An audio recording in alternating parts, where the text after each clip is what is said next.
이에 그들이 제자들에게 와서 보니 큰 무리가 그들을 둘러싸고 서기관들이 그들과 더불어 변론하고 있더라. 온 무리가 곧 예수를 보고 매우 놀라며 달려와 문안하거든 예수께서 물으시되 너희가 무엇을 그들과 변론하느냐?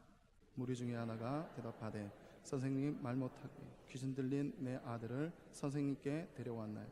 귀신이 어디서든지 그를 잡으면 거꾸러져 거품을 흘리며 이를 갈며 그리고 파리해지는지라. 내가 선생님의 제자들에게 내쫓아달라 하였으나 그들이 능히 하지 못하더이다. 대답하여 이르시되 믿음이 없는 세대여, 내가 얼마나 너희와 함께 있으며 얼마나 너희에게 참으리요. 그를 내게로 데려오라 하시매 이에 데리고 오니 귀신이 예수를 보고 곧 그 아이로 심히 경련을 일으키게 하는지라. 그가 땅에 엎드려져 구르며 거품을 흘리더라. 예수께서 그 아비에게 물으시되 언제부터 이렇게 되었느냐 하시니 이르되 어릴 때부터입니다. 귀신이 그를 죽이려고 불과 물에 자주 던졌나이다. 그러나 무엇을 하실 수 있거든 우리를 불쌍히 여기사 도와주옵소서. 예수께서 이르시되 할 수 있거든이 무슨 말이냐? 믿는 자에게는 능하리라 하시니 곧 그 아이의 아버지가 소리를 질러 이르되 내가 믿나이다. 나의 믿음 없는 것을 도와주소서 하더라. 예수께서 우리가 달려와 그것을 보시고 그 더러운 귀신을 꾸짖어 이르시되 말 못하고 못 듣는 귀신아, 내가 내게 명하노니 그 아이에게서 나오고 다시 들어가지 말라 하시매 귀신이 소리 지르며 아이로 심히 경련을 일으키게 하고 나가니 그 아이가 죽은 것 같이 되어 많은 사람이 말하기를 죽었다 하나 예수께서 그 손을 잡아 일으키시니 이에 일어서니라. 집에 들어가심에 제자들이 조용히 묻자오되 우리는 어찌하여 능히 그 귀신을 쫓아내지 못하였나이까?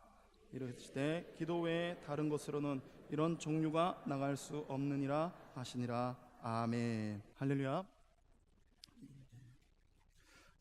공간복음서의 기록을 보면 예수님께서는 귀신을 쫓아내고 병을 고치시는데 공생의 상당 부분을 할애를 하셨습니다. 특히 본문에서 귀신을 제어하는 예수님의 권능과 믿음이 없어 귀신을 쫓아내지 못하는 제자들의 이 무기력함이 뚜렷하게 대조를 이루고 있는 게 오늘 본문의 말씀입니다. 그리고 오늘 본문의 말씀은 이제 여러분들이 구역 공과로 가지고 있는 16과를 보시면 되겠습니다. 제자들은 이미 예수님의 권능을 수없이 목격했을 뿐만 아니라 그들도 예수님의 이름으로 믿음으로써 그 큰 권능을 나타낼 수 있다는 약속을 요한복음 14장 12절에 보시면 분명하게 받았습니다. 그럼에도 불구하고 제자들은 잠시 예수님과 떨어져 있는 사이에 믿음이 약화되고 말았습니다. 믿음의 능력을 상실해버린 제자들은 이러한 모습은 오늘날 저와 여러분들의 자화상일지도 모릅니다. 사탄은 고통스러운 역경이나 달콤한 유혹 등 온갖 수단과 방법을 다 동원하여서 성도들을 은혜의 보좌로부터 점점 멀어지게 만들려고 합니다. 따라서 늘 기도에 힘쓰고 말씀과 성령의 인도하심에 따르는 훈련을 게을리하지 않을 때에 우리는 분명하게 이 사탄 마귀의 계계를 물리칠 수 있음을 믿으시기 바랍니다.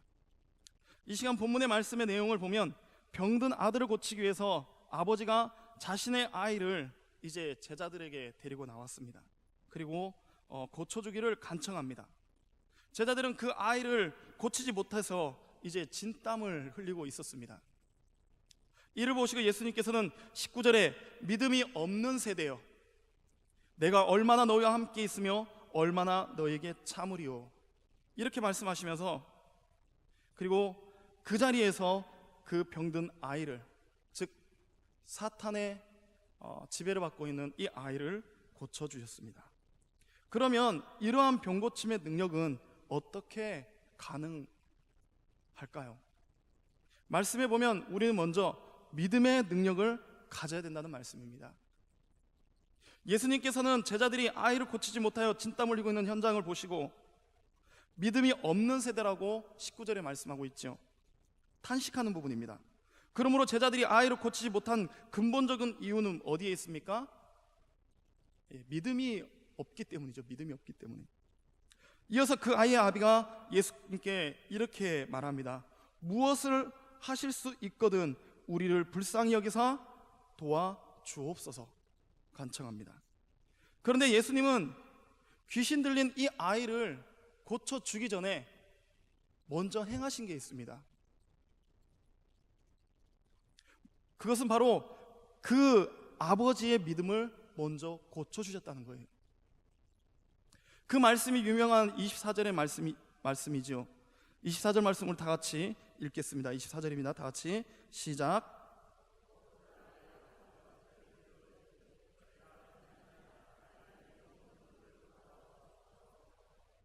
아멘. 죄송합니다. 제가 구절을 착각했습니다. 23절입니다. 23절. 23절입니다. 다 같이 다시 한번 23절 말씀 다 같이 읽습니다. 시작. 자에게는 아멘. 예.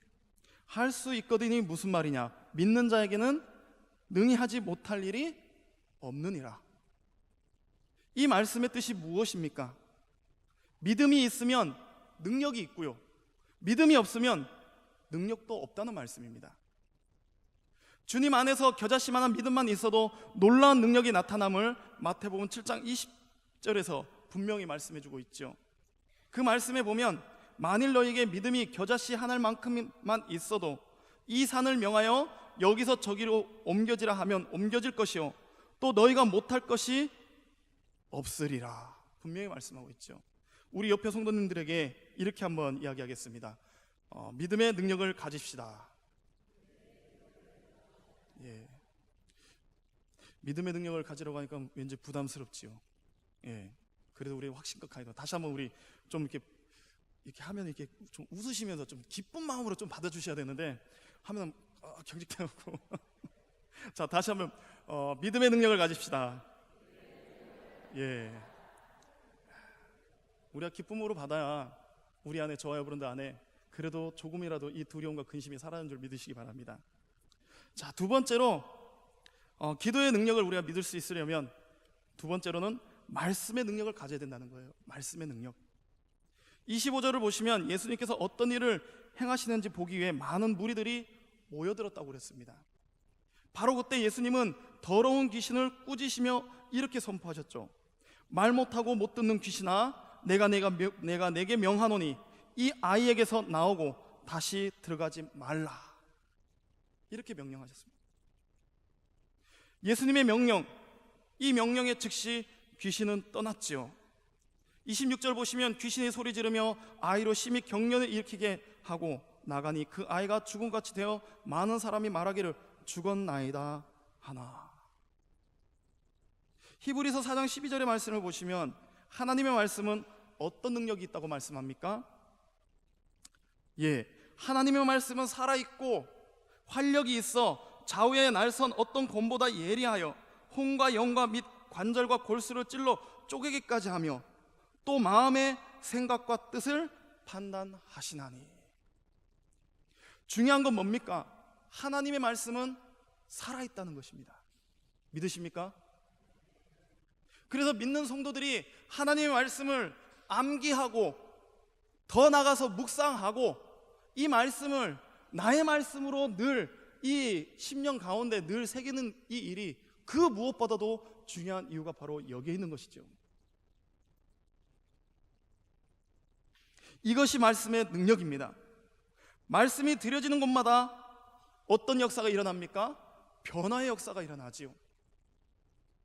우리 옆에 성도님들에게 이렇게 권면하시기 바랍니다. 말씀의 능력을 가집시다. 예. 말씀의 능력을 가지시기 바랍니다. 예. 세 번째로 보면 기도의 능력. 세 번째는 바로 우리가 앞에 있는 두 가지가 충족될 때에 비로소 기도의 능력을 가질 수 있는 거예요. 제가 어렸을 때 경험했던 건데요. 시골 다들 시골에서 자라보신 분들 알지만 성탄절, 겨울에 성탄절 연습하게 되면 보통 밤에들 연습을 많이 하죠. 저희 집은 제가 어렸을 때 남원에 살았는데요. 걸어서 논두렁이하고 쭉 걸어서 집이 딱 외딴 이 논 한가운데 있습니다. 아버지께서 이제 전매청 공무원이시다 보니까 그 집수정이라고는 이제 공장에다 물을 끌어주는 펌프장이었었어요. 집이요. 두 채가 있는데, 근데 이 논바닥에 딱 흰 집 하나 딱 있습니다. 그냥 거기 마당은 한 400평 정도 되는데요. 공장 땅이다 보니까. 근데 문제는 뭐냐? 성탄절 연습을 하고 가고 싶긴 한데 이 가는 길은 좋아요. 근데 올 때 보통 끝나면 보통 9시예요. 밤이죠. 어둡잖아요. 그러면 이 논두렁길을 혼자 걸어오려면 정말 싫어요. 왜 싫은지 아시죠? 걷다 보면은 누가 따라오는 것 같고, 달빛이라도 있으면은 좀 괜찮아요, 그나마. 그런데 걷다 보면 제 발자국 소리에 깜짝깜짝 놀라요. 그 뒤돌아보고. 그러면 이제 어린 마음에 어떤 마음이 들겠습니까? 내가 나사렛 예수 그리스도를 명하노니 사탄 마귀야 물러갈지어다. 혼자 막 그렇게 떠들고 옵니다. 그런데 문제는 뭐예요? 지 소리에 지가 놀란다는 거죠. 혹시 그런 경험들 해보셨습니까? 아니 분명히 예수님의 이름으로 사탄아 물러가라고 했는데 아멘을 했는데 이 소리가 울려 퍼지다 보니까 그 소리에 제가 스스로 더 놀래가지고 주눅이 들어요. 그러면 이제 그때 시점부터 하고 집에 도착할 때까지는 이제 걸음아 다 살려라.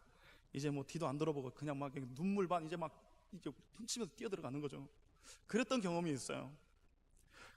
제가 말씀을 주면서 참 그 생각을 보면서 어찌됐든 한편으로 보면 참 대견한 듯한데 참 어줍지 않다 이거. 분명은 우리는 기도의 능력을 가질 수가 있어야 됩니다. 예수님의 명령이 떨어지자마자 귀신이 떠났다고 그랬고 아이는 곧 죽은 것처럼 누워버렸습니다. 예수님이 아이의 손을 잡아 일으켜 세우자 어떻게 됐다고 그랬습니까? 말씀에 벌떡 일어납니다. 이런 일을 지켜보면서 누구보다도 놀란 사람들이 누군지 아십니까? 제자들이에요. 제자들. 그래서 예수님께 묻습니다. 28절이죠. 우리는 어찌하여 능히 이 귀신을 쫓아내지 못하였나이까? 자, 그리고 예수님의 아주 확실하면서도 명쾌한 대답입니다. 우리 29절 말씀 다 같이 읽어보겠습니다. 29절 다 같이 시작. 이르시되 기도 외에 다른 것으로는 이런 종류가 나갈 수 없느니라. 아멘. 그렇습니다. 기도에는 놀라운 능력이 있음을 믿으시기 바랍니다. 성경의 믿음의 조상들, 믿음의 선친들을 한번 쭉 살펴보시기 바랍니다. 모세, 아브라함, 엘리야, 히스기야, 에스라, 느헤미야, 사무엘, 다니엘, 바울 등 성경에는 헤아릴 수 없는 많은 기도의 사람들이 그 행적을 기록해 놓고 있어요. 그리고 그 기도 응답의 역사가 어떻게 나타나는지를 아주 자세하게 기록해 놓고 있지요. 물론 우리 중에 그 누구도 기도의 능력을 부인하는 사람은 없습니다. 그러나 우리의 허점이 뭡니까? 기도의 능력에 대해서는 잘들 알아요. 오늘 본문의 말씀 잘 압니다. 그런데 어떻습니까? 기도의 능력의 주인공이 되는 데에는 상당히 거리가 먼 게 저와 여러분들의 신앙이에요. 한 가지 여쭤보겠습니다. 우리 성도님들은 하나님께 예수님의 이름으로 드리는 나의 기도에 능력이 있음을 믿으십니까?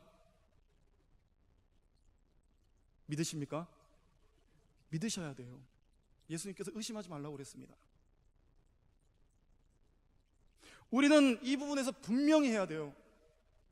저와 여러분들이 그냥 새벽 기도 나오고 그냥 기도하고 이게 그냥 하는 겁니까?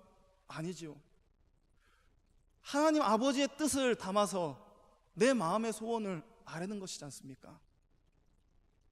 여기에는 가정의 문제도 있고 자녀들의 문제도 있고 직장의 문제도 있고 말할 수 없는 하나님께만 토로할 수 있는 이런 문제들이 참 즐비해요. 물론 오늘 본문에서는 귀신을 쫓아내는 이 놀라운 능력의 기도의 능력이지만은 이것을 포함하고 있는 모든 이 기도의 능력이 바로 저와 여러분들 기도 속에도 있음을 믿으시기 바랍니다. 우리는 기도의 능력을 아는 수준에 머무르지 않고 하나님께 예수님의 이름으로 드리는 나의 기도의 능력이 있음을 믿으시고요, 나아가 힘써 부르짖고 기도의 응답의 주인공들이 다 되시기를 바랍니다. 진짜요, 기도를 해보니까요, 조용히 묵상하는 기도보다는요, 물론 혼자 있을 때는 묵상 기도가 참 좋습니다. 그리고 이제 차분하게 할 때는, 말씀을 묵상할 때는 묵상 기도가 좋아요. 그러나요, 일정 부분은요, 우리 성도님들 부르짖는 기도를 많이 하십시오. 부르짖는 기도를 많이 하면요, 어쨌든 이제 이 부흥, 어쨌든 영적인 부분을 이제 이 해박하신 분들이 이야기하는 거 들어보면 영이 열린다 그래요. 부르짖는 순간에 우리의 심령이 열린다고 합니다. 물론 부르짖는다고 해서 뭐 내 심령 내가 열리는 건 아니라 그 심령을 열어주는 이가 누구예요? 성령님이라고 그래요. 그래서 우리가 주여 삼창하고 정말 뜨겁게 부르짖을 때에 경험들 해보셨지 않습니까? 마음이 막 뜨거워지고 나도 모르게 주체할 수 없는 이런 막 이 전율이 오는. 그래서 가급적이면 부르짖는 기도. 그래서 예레미야 33장 3절에서 뭐라고 합니까? 너는 내게 부르짖으라. 부르짖는 기도를 많이 하시기 바랍니다. 우리 다 같이 옆에 분들에게 이야기하겠습니다. 고면하겠습니다. 기도의 능력을 가집시다. 기도의 능력들을 가지시기 바랍니다. 결론입니다.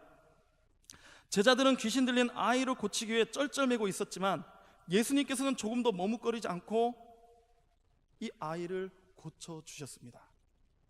실로 모두가 실패한 절망적 현실에서 그와 같은 놀라운 이적을 행할 수 있었던 힘은 과연 무엇이었을까요? 그것은 바로 믿음의 능력, 말씀의 능력, 기도의 능력이었습니다. 하지만 중요한 것은 그런 능력이 예수님만의 전유물이 아니라 주님께서 오늘날 우리에게도 주신 능력이란 사실을 거듭 믿으시기 바랍니다. 우리는요, 우리의 소원의 기도는 다 해요. 그런데 어디가 아프다든지 또는 뭔가 좀 이상하다든지 이런 부분에서는 사탄을 물리치는 기도는 안 해요. 한번 생각해 보시기 바랍니다. 내가 나사렛 예수 그리스도를 명하노니 내 가정에 있는, 그리고 내 몸속에 있는 더러운 귀신아 물러갈지어다, 이렇게 기도하지 않아요. 우리는 그냥 기도하면 주님 제 소원 아시지요, 아뢰지 못한 것까지 아시는 주님 알아서 해주시겠지요. 그런데 성경을 보면요, 특징이 있습니다. 일일이 다 아랬다는 거예요. 일일이 다. 물론 하나님께서 우리에게 필요한 거 다 아십니다. 그러나 정작 우리가 정말 중요한 게 뭐예요? 기도의 능력을 발휘하면서도 우리는 그냥 뭡니까? 정말 이 형통한, 그리고 축복, 은혜. 그런데 중요한 게 뭐예요? 은혜를 맡고 있는 사탄의 괴계에 대해서는 우리는 물리치는 기도를 안 한다는 것이죠. 오늘 말씀을 여러분들이, 우리 성도님들이 한번 보시면서 돌아보시기 바랍니다. 그리고 앞으로 하나님의 말씀이나 하나님의 예배나 기도하기 이전에 먼저 대적 기도를 하시기 바랍니다. 그러면요, 놀라운 은혜가 나타나는 걸 경험해 보실 수가 있을 것입니다. 믿음의 능력, 말씀의 능력, 기도의 능력, 이것은 예수님의 전유물이 아니라고 그랬습니다. 항상 우리가 의심 없는 믿음으로 기도하고 말씀의 능력을 붙잡을 때 그런 놀라운 역사를 경험하게 될 줄 믿으시고요, 또 기도는 그런 기쁨을 가지고 있음을 거듭 믿으시는 귀한 성도님들이 되시기를 주님의 이름으로 축원합니다.